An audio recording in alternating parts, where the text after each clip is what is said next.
For the longest time, I had written off Final Fantasy VII. I didn't think much of it at all, to be completely honest.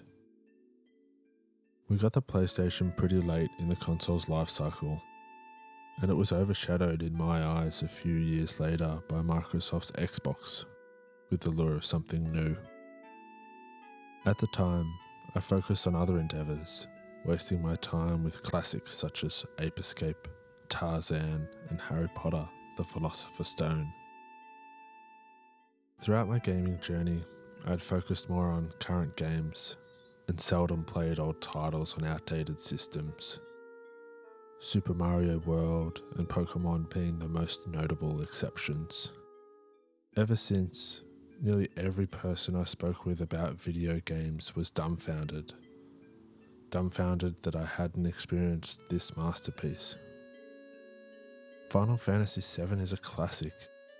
You owe it to yourself to play it. I can't believe you haven't played Final Fantasy VII.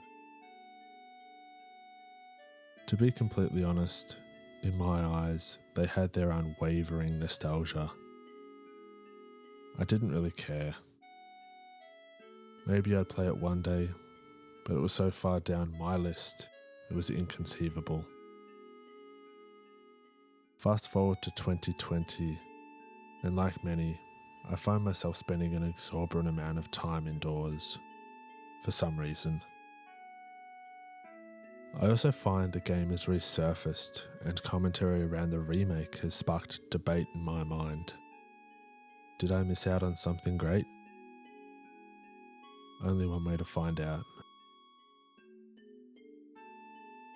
Nearly 50 hours later, and I have my answer. It's kind of funny, sitting here writing this, nothing much has changed, but also, so much has. No longer am I in the minority. I have played and completed Final Fantasy VII. What an accomplishment. So do I think Final Fantasy VII lives up to the hype?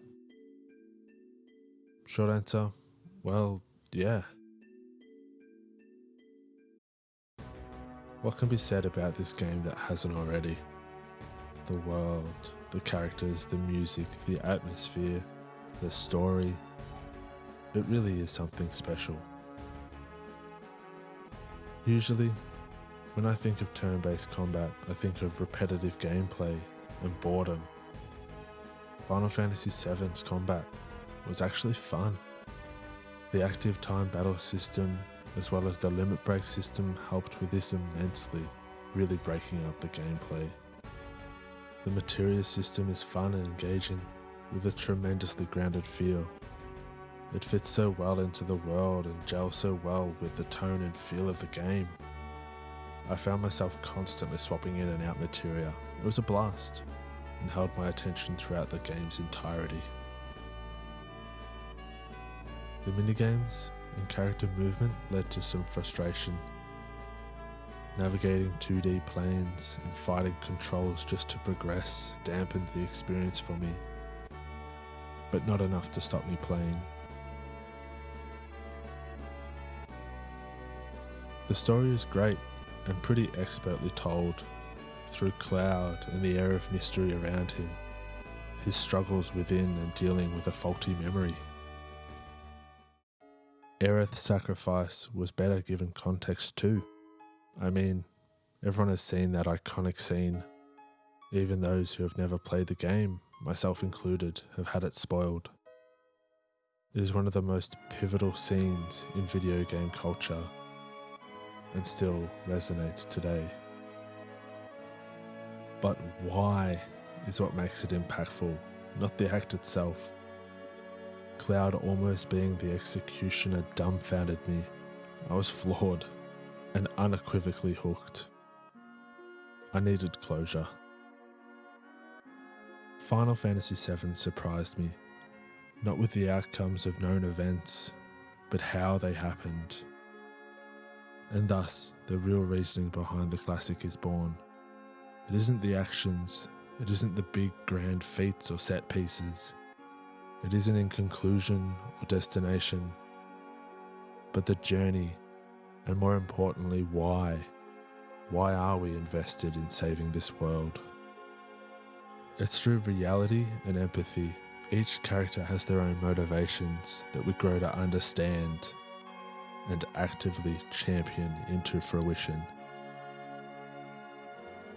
We want them to succeed, each individually and together as a whole. I think what makes it truly powerful, though, is how it is brought back to a sense of reality in the final stages.